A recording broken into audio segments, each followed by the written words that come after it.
as you know, Donald Trump and Jeffrey Epstein were friends. There are, of course, photos showing Donald Trump together with Epstein, correct? I don't have the entirety of the photographs, but I think they've been photographed in public together. All right.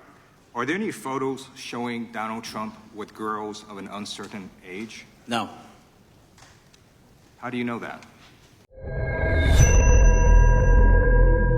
When Ted Lieu walked into that hearing room that day, he had a single question in his mind.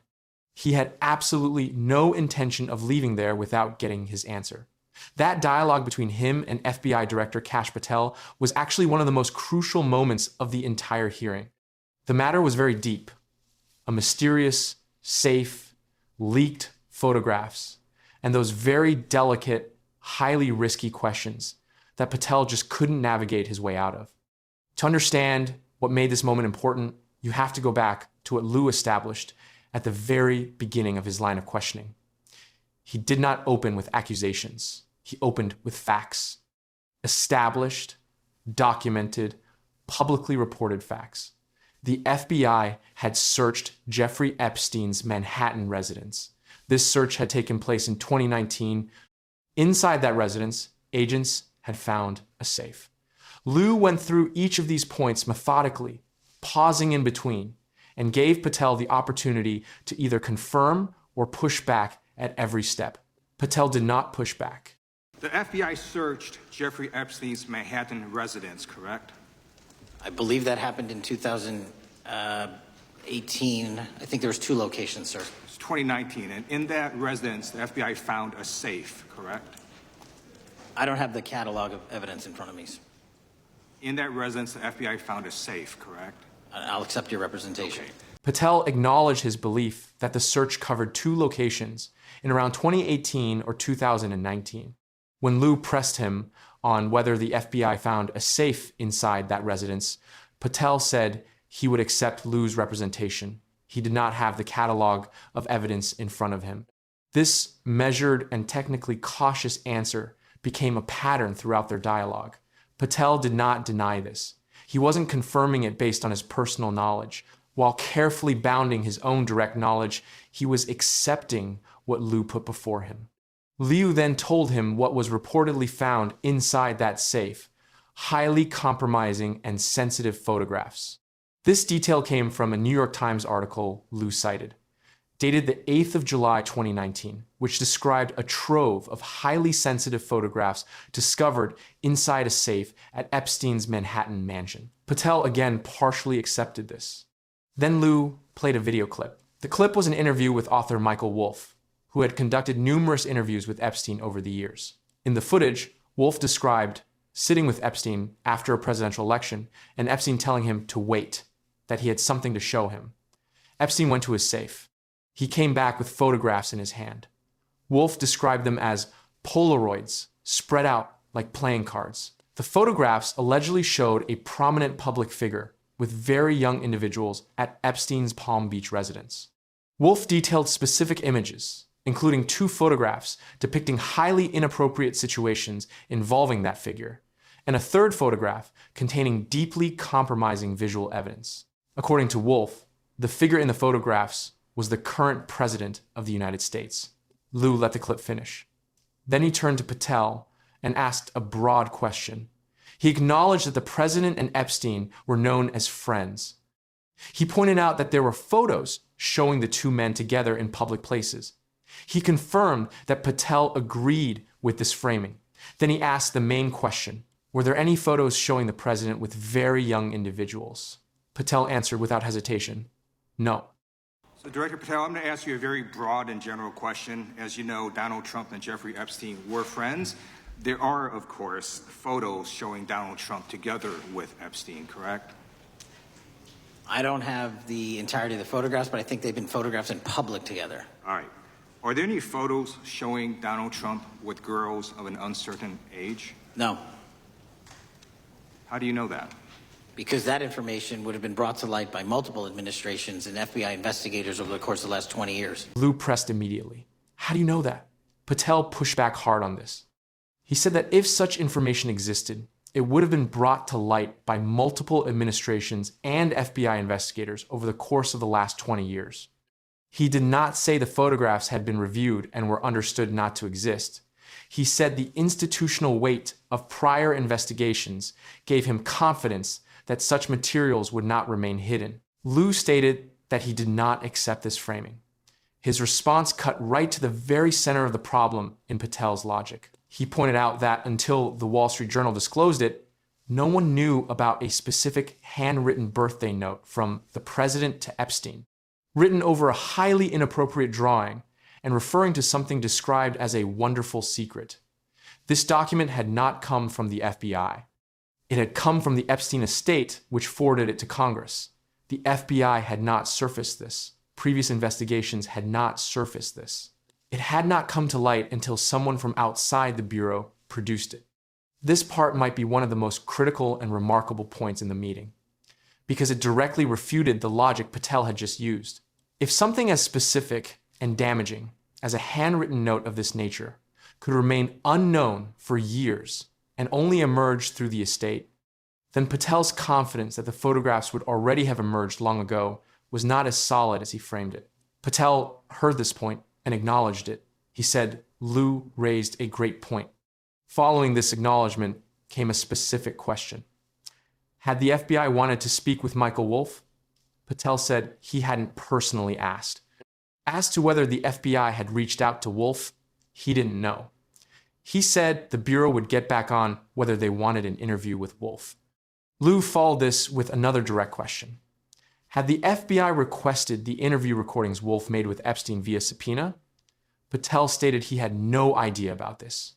Lieu told him that there was approximately 100 hours of recorded testimony from these interviews and asked whether it would be valuable for the FBI to seek access to this material. Patel said they might not have requested it, but he wasn't sure they hadn't either. He committed to providing an answer. Then Lieu shifted his focus back to the photographs themselves. He asked whether Patel had reviewed all the photos in the Epstein files. Patel said he had reviewed the information provided by the investigators working on the case in order to pursue credible leads. He had not personally reviewed all the photos or all the documents in their entirety. He was working off of what the investigative team brought to the surface and brought to his attention. Lieu then asked specifically about the birthday message. He asked whether that document, described as being written over a highly inappropriate drawing, appeared anywhere in the Epstein files held by the FBI. Patel said no, and he used this as an opportunity to expand on a point he thought was important. He said the Epstein estate possessed a voluminous pile of material that had not previously been released. The fact that the birthday note came from the estate and not from what the FBI had was significant in itself. This meant there was a body of material not in the Bureau's possession that could contain additional relevant information. And in the Epstein file, was there that creepy birthday message that Donald Trump had written to Epstein? No, that's what I was trying to tell you. You raise a great point. The estate of Jeffrey Epstein has a voluminous amount of information that they have not released before.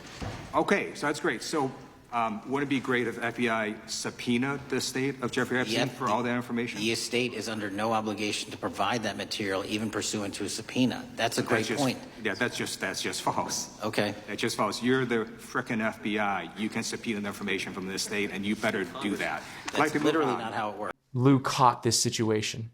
He pushed further and asked different questions. The tension in the meeting was increasingly rising.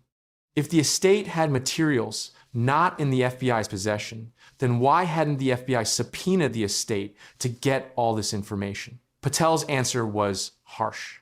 He said the estate had no obligation to produce material even pursuant to a subpoena. Lieu immediately pushed back. He said this claim was false.